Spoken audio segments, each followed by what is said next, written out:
नमस्कार, स्वागत है आपका मीमांसा पर। आज हम बात करने वाले हैं एक बहुत महत्वपूर्ण विषय पे।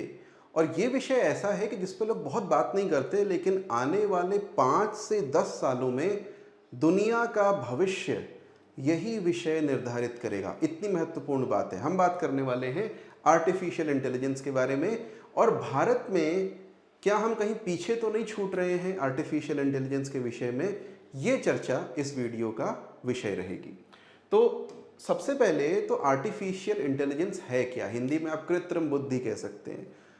कोई भी मशीन अर्थात कंप्यूटर या कंप्यूटर, आप किसी भी ऐसी मशीन को बोलते हैं जो कि डेटा को प्रोसेस करता है। तो कोई भी मशीन जब ह्यूमन लाइक इंटेलिजेंस, मनुष्यों की तरह बुद्धि का प्रदर्शन करती है, तो उसको बोल देंगे आर्टिफिशियल इंटेलिजेंस। इसका अर्थ क्या हुआ? ये तो परिभाषा है। अर्थ ये है कि भाषा या फिर फोटो जनरेट करना, वीडियो जनरेट करना, जब कोई मशीन सीख जाती है और इस तरह से सीख जाती है कि उसकी जनरेट किया हुआ टेक्स्ट, हो सकता है पूरी किताब लोग उससे लिख दें और आप ये ना समझ पाएं कि ये मनुष्य ने लिखी है या मशीन ने लिखी है। ऐसा संभव है कि वो ऐसी अच्छी फोटो बना दे, और बना सकता है। आज की डेट में कैपेबिलिटी आ चुकी है कि आप कंफ्यूज हो जाएं ये सही में फोटो है या आर्टिफिशियल इंटेलिजेंस के द्वारा क्रिएट की गई है। और पहले ही हम देख चुके हैं वीडियोस पे तो काफ़ी कुछ कंट्रोवर्सी, काफ़ी कुछ विवाद भी हो चुका है। तो यही नहीं, कंप्यूटर का कोड यानी जो उसके प्रोग्राम्स हैं वो भी लिख सकती है, डेटा एनालाइज कर सकती है, और कुछ समय में इंडिपेंडेंटली डिसीजन मेकिंग के लिए, निर्णय लेने के लिए भी इसको आज नहीं तो 1-2 साल में आप देखेंगे। अभी भी ऐसे शुरुआती इसके वर्जन आ चुके हैं जो लोगों से बातचीत कर रहे हैं, डिसीजन ले सकते हैं। लेकिन जल्दी ही 1 से 2 साल में आप देखेंगे इसका महत्व बहुत अधिक बढ़ने वाला है। इतना अधिक कि इसके मिलिट्री एप्लीकेशंस भी हो सकते हैं, यानी कि वॉर में भी ये काफ़ी काम आ सकता है। तो एआई के बारे में अभी तक जो डेवलपमेंट्स हुए हैं, एक बार हम मोटा मोटा उसकी बात कर लें। शुरुआत इसकी होती है 2022 के लास्ट में, यानी एआई पब्लिक के लिए अवेलेबल इसके पहले थे, बट बहुत ही लिमिटेड सेंस में थे। ब्रॉड सेंस में शुरू हुआ 2022 के लास्ट में, जब ओपन एआई ने अपना एक फीचर निकाला, एक प्रोग्राम निकाला जिसको उसने नाम दिया चैट जीपीटी। ओपन एआई एक कंपनी का नाम है और काफ़ी बड़ी कंपनी है, एआई के क्षेत्र में अग्रणी कंपनी है। बाद में अभी इस पे माइक्रोसॉफ्ट का एक तरीके से अधिकार है, या माइक्रोसॉफ्ट का कंट्रोल है अगर वो ओन नहीं भी करती है तो। खैर, कुछ समय बाद ही बहुत सारी कंपनियां आ गई। Anthropic, Grok company Elon Musk की है। इलॉन मस्क ने ओपन एआई को फाउंड किया था, लेकिन बाद में उसको छोड़ दिया था। और अब दर्जनों और कंपनियां आ चुकी हैं जो कुछ ना कुछ कर रही हैं। कोई लार्ज लैंग्वेज मॉडल्स बना रहा है, यानी LLM। आप उससे प्रश्न पूछेंगे, आपके प्रश्न का वो उत्तर देगा। अभी हो सकता है वो उत्तर सही हो या गलत हो, ये एक अलग बात है, लेकिन जो डेटा होगा उसके आधार पे वो आपका उत्तर दे देगा। ठीक है। उसी तरीके से इमेज जनरेशन के लिए एआई आ चुके हैं। गूगल का है जैसे जेमिनाई, तो जेमिनाई LLM भी है, इमेज जनरेट भी करता है। चैट जीपीटी इमेज भी जनरेट करता है, LLM भी है। और यही नहीं, अब इमेज से वीडियो जनरेशन और म्यूजिक जनरेशन, इस तरह के भी एप्स और वेबसाइट्स और पोर्टल्स और सॉफ्टवेयर्स आ चुके हैं जो एआई बेस्ड हैं। खैर, चाइना, उसने क्या एफर्ट किए हैं उसके बारे में तो हमको बहुत अधिक पता नहीं है, लेकिन वो अपने स्तर पे ये उसने डिसाइड किया है कि एआई में हम टॉप पे जाएंगे। और हमें पता है कि चाइना के पास वो इंडस्ट्रियल कैपेबिलिटी है, सारी चिप्स वहीं मैन्युफैक्चर होती हैं कि वो करेगा। जहाँ तक चिप्स की बात है, तो इसमें आज की डेट में दुनिया की जो सबसे बड़ी कंपनी, सबसे वैल्यूएबल कंपनी है, उसका नाम है एनवीडिया। दुनिया की सबसे बड़ी की बात कर रहा हूँ मैं। ये Nvidia company basically graphical processing units या जीपीयू बनाती है। इतनी वैल्यूएबल कैसे हो गई? क्योंकि इसने ये हार्डवेयर बनाया जिसपे सारे सॉफ्टवेयर रन कर रहे हैं। गूगल भी उस पर काम कर रहा है, ओपन एआई भी उस पर काम कर रहा है, ग्रॉक भी उस पर काम कर रहा है। इन्हीं जीपीयूज पे ही ये सारा का सारा एआई का काम चल रहा है। और उसको देखते हुए कुछ और चीज़ें निकाल ली। गूगल ने अपने टीपीयू निकाल लिए। गूगल का एक सिस्टम है, प्रोग्राम है टेंसोर, तो टेंसोर प्रोसेसिंग यूनिट्स निकाल लिए। या फिर LPU यानी लैंग्वेज प्रोसेसिंग यूनिट्स कि उसके लिए ज़्यादा ऑप्टिमाइज्ड रहेंगे, ऐसे भी धीरे धीरे मार्केट में आ रहे हैं। तो कुल मिलाकर के ओपन एआई और ये जो आर्टिफिशियल इंटेलिजेंस है, पिछले 1-1.5 साल में इसने काफ़ी हद तक एक क्रांति स्थापित कर दी है, एक रिवॉल्यूशन लेकर के आ गया है बहुत सारी चीज़ों में। और ये धीरे धीरे कॉलेजेस में तो सब बच्चे इसको जानते हैं, देखो होमवर्क अपना सब चोरी से कर रहे हैं, ये बात तो मैं बता सकता हूँ। लेकिन और जो आपका इंडस्ट्री में होता है, अलग अलग इंडस्ट्री में भी अब ये स्टैंडर्ड बनता चला जा रहा है। ठीक है, बीच में मैं एक बुक रिव्यू कर रहा था तो मैंने देखा कि वो भी एआई से लिखी गई थी, क्योंकि मेरा काम रहता है काफ़ी तो मैं पहचान लेता हूँ। वैसे ही अभी मैं देख रहा था कि बीच में एक आर्टिकल था, हाई कोर्ट के एक फॉर्मर जज ने लिखा था, 100% मैं बोल सकता हूँ कि एआई का यूज़ करके लिखा गया था। सो न्यूज़पेपर में, इंडियन एक्सप्रेस में छपा था। ऐसे ही बहुत सारी चीज़ें। अब इंडिया में क्या किया गया है, इंडिया में सबसे पहले तो गवर्नमेंट ने एक मिशन बना दिया। देखो हमारी सरकार क्या करती है, जैसे ही कोई नई चीज़ आती है उसको लगता है कि प्रायोरिटी है, मिशन बना दो। तो एक एआई मिशन बना दिया गया, उसके लिए बोला कि हम 10,000 करोड़ से ऊपर दे देंगे इसको। ठीक है, अब 10,000 करोड़ कोई बहुत बड़ी रकम नहीं है, जितना इसमें इन्वेस्टमेंट हो रहा है उसके हिसाब से। अगर आप यूएस वगैरह में देखोगे, एक एक कंपनी 10-10 हज़ार करोड़ रुपया इन्वेस्ट कर रही है, और बहुत पैसा इन्वेस्ट करने के बाद थोड़ा बहुत भी अगर उसको एज मिलता है तो उसको बहुत बड़ी बात माना जा रहा है, कम से कम इस इमर्जिंग टेक्नोलॉजी में।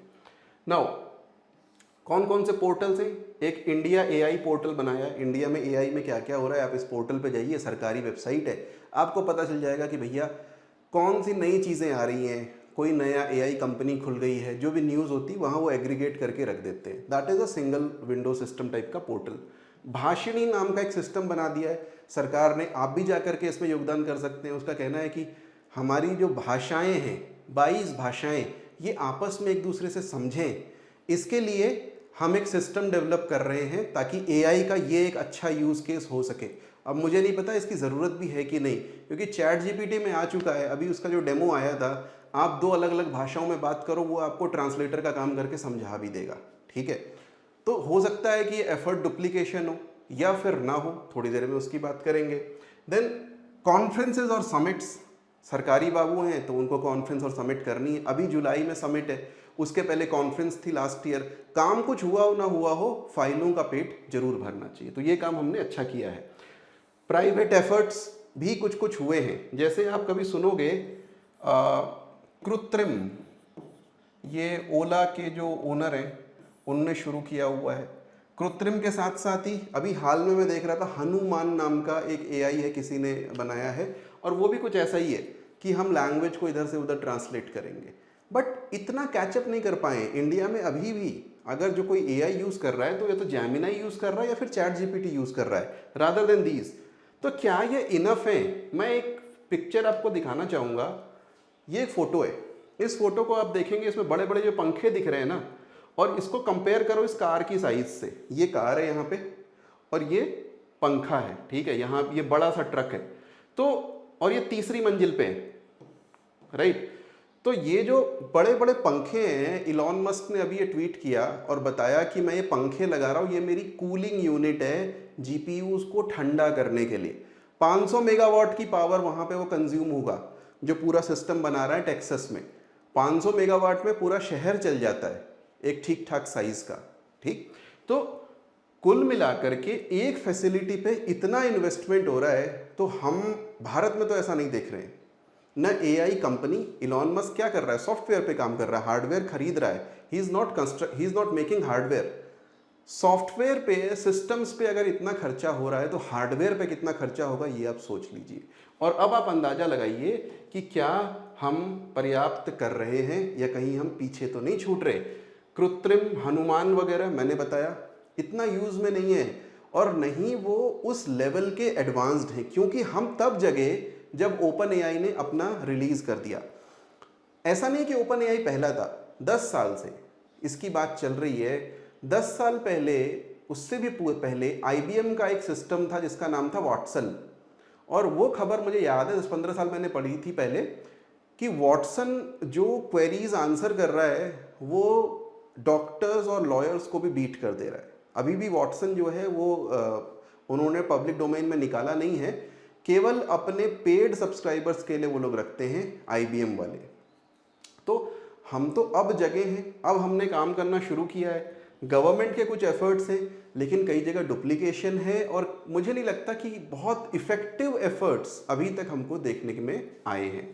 हार्डवेयर में तो साहब कोई प्रोग्रेस ही नहीं है, क्योंकि हार्डवेयर अगर आपको बनाना है, डिज़ाइन ब्यूरो भी हमारे पास में नहीं है, डिज़ाइनिंग पे भी काम नहीं कर रहे हैं। अभी हम क्या करते हैं, इंडिया में chip manufacturing is practically non existent. हम काफ़ी खुश हो रहे हैं कि हम 13 नैनोमीटर वाली चिप इंडिया में मैन्युफैक्चर करेंगे, अभी किया नहीं है, करेंगे।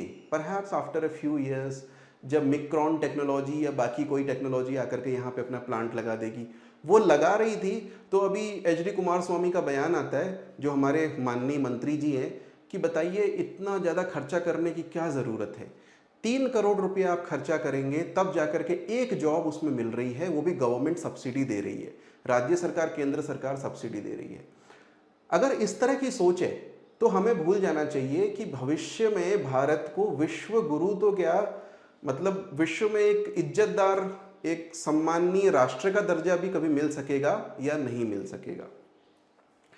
खैर, डेंजर्स, अब फॉरेन में तो AI डेवलप हो ही रहा है, US में हो रहा है, चाइना में हो रहा है। यूरोप वाले अगर AI नहीं बनाएंगे वो हार्डवेयर में काफ़ी कमाने वाले हैं, क्योंकि आज भी बहुत सारी जो प्रिसीजन मैन्युफैक्चरिंग की मशीन्स हैं वो यूरोप में ही बनती हैं, कहीं और नहीं बनती, US में नहीं बनती, चाइना में नहीं बनती। वो आपको लेनी पड़ेंगी स्विट्ज़रलैंड से, जर्मनी से, वहाँ से आएंगी और तभी काम बनेगा। सब कोई पैसा कमा रहा है, अफ्रीका, साउथ अमेरिका, इंडिया, यहाँ पे कुछ प्रोग्रेस अगर नहीं देखने को मिली तो होगा क्या, किस तरह के डेंजर्स हैं। पहली चीज़ तो देखो, कंप्यूटर साइंस में एक टर्म होता है GIGO, garbage in garbage out. कूड़ा अंदर जाएगा तो कूड़ा बाहर आएगा। कहने का मतलब क्या है कि जो भी ट्रेनिंग डेटा होगा, AI अपने आप से तो कुछ थोड़ी बना रहा है, उसको पहले डेटा दिया गया है ना, 10 GB, 5 GB और कितने टेराबाइट्स, GB तो नहीं, TB की बात हो रही है। उतने टेराबाइट डेटा जब आप ChatGPT को या किसी सिस्टम को दे रहे हो, उसके बेसिस पे वो आंसर कर रहा है, क्योंकि फैक्ट्स उसको कहाँ से मिलेंगे। अब उसको जो फैक्ट मिल रहे हैं, ट्रेनिंग डेटा मिल रहा है, वो बायास्ड है। कैसे? वो हिंदू फोबिक हो सकता है, वो रेसिस्ट हो सकता है, और उसी के बेसिस पे वो आंसर निकाल रहा है। तो ये चीज़ देखने में आती है। आप कभी ChatGPT से पूछोगे कि वो भगवान राम के ऊपर कोई जोक सुनाए, वो सुना देगा।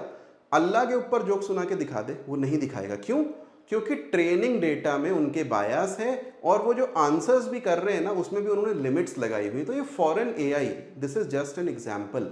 आप सोचो किस तरह की आइडियोलॉजी वह आउटपुट करेगा और जो दुनिया में छाने वाली है आज की डेट में। दूसरा, इंडियन क्वेरीज एंड डेटा। हम भी क्वेरी करते हैं ना, ChatGPT से पूछते हैं, कई बार अपनी पर्सनल सिचुएशन लोग लिख के पूछ रहे हैं, कई बार कंपनी का डेटा डाल के पूछ रहे हैं कि भैया एनालाइज कर दो। ये सब कहाँ जा रहा है?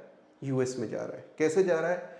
US में जो उसका डीप स्टेट है, यानी NSA, FBI, CIA, जो वहाँ की सिक्योरिटी एजेंसीज हैं। आपको एक बात बता दूं, अभी पिछले हफ्ते OpenAI जो सबसे बड़ी कंपनी है, उसके बोर्ड ऑफ डायरेक्टर्स में NSA के एक्स चीफ को रखा गया है।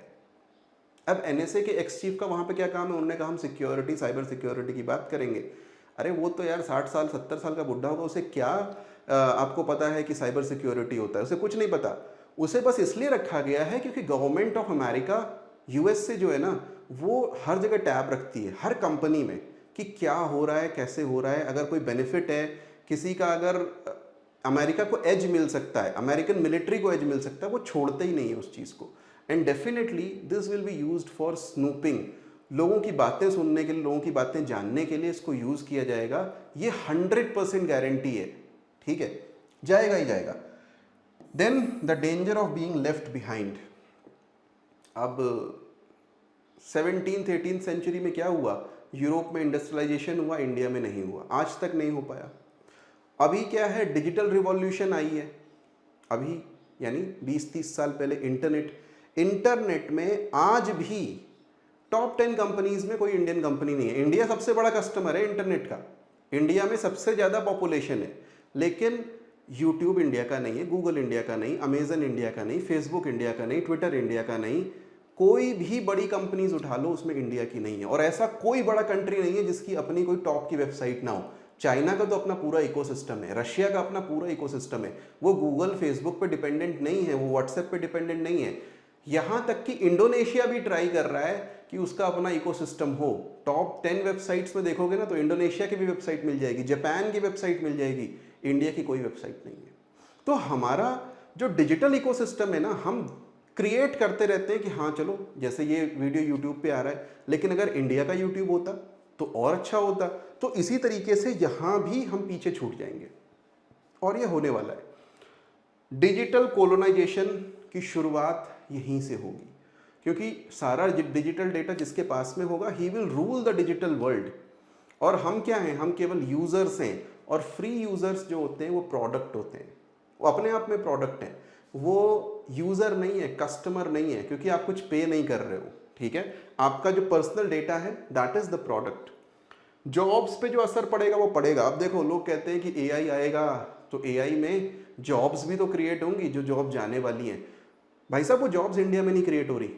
ठीक है, दो jobs are being created in USA and China and Europe and even Taiwan and other countries.